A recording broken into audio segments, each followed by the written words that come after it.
Hello everybody, Lucas Haneman here, and welcome to yet another acoustic episode of Guitar Tone Tuesday. I wanted to do 2 acoustic episodes in a row just for the sake of continuity. Now this guitar is a lot bigger than the one that we talked about last week, but this is my Yamaki AY431 12-string guitar. Now, in today's episode, I wanted to touch on one thing. I know we've talked about Yamaki guitars before. I'll go over the history with you guys just quickly.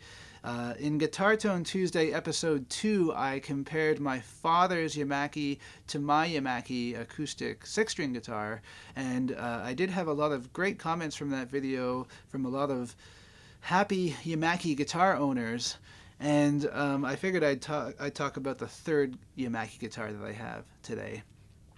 And as I say, the history of the company, Yamaki Guitars was owned by a company called Dayan. They opened in the late 1960s, and by about 1980 or so, unfortunately, the company went bankrupt, but they are highly regarded for making Martin guitar copies.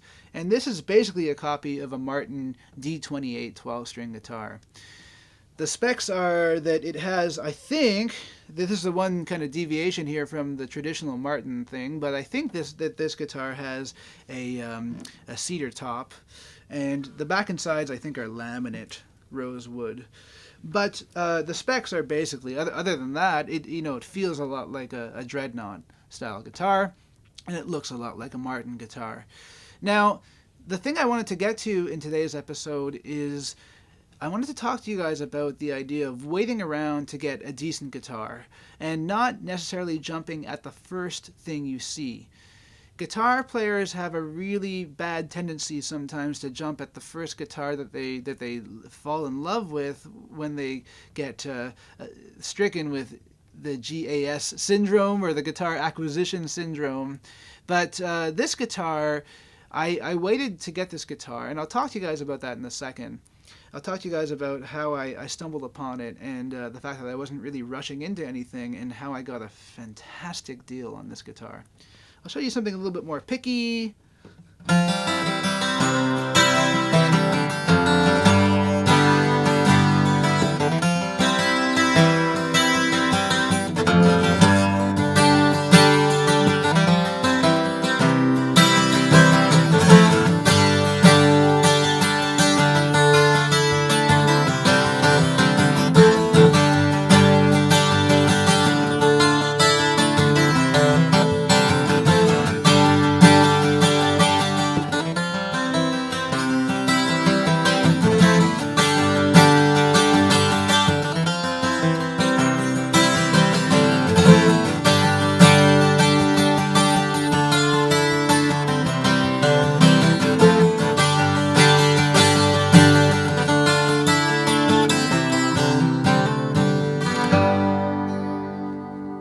Okay, so let's get into how I got this guitar and how I got a very good deal on this guitar.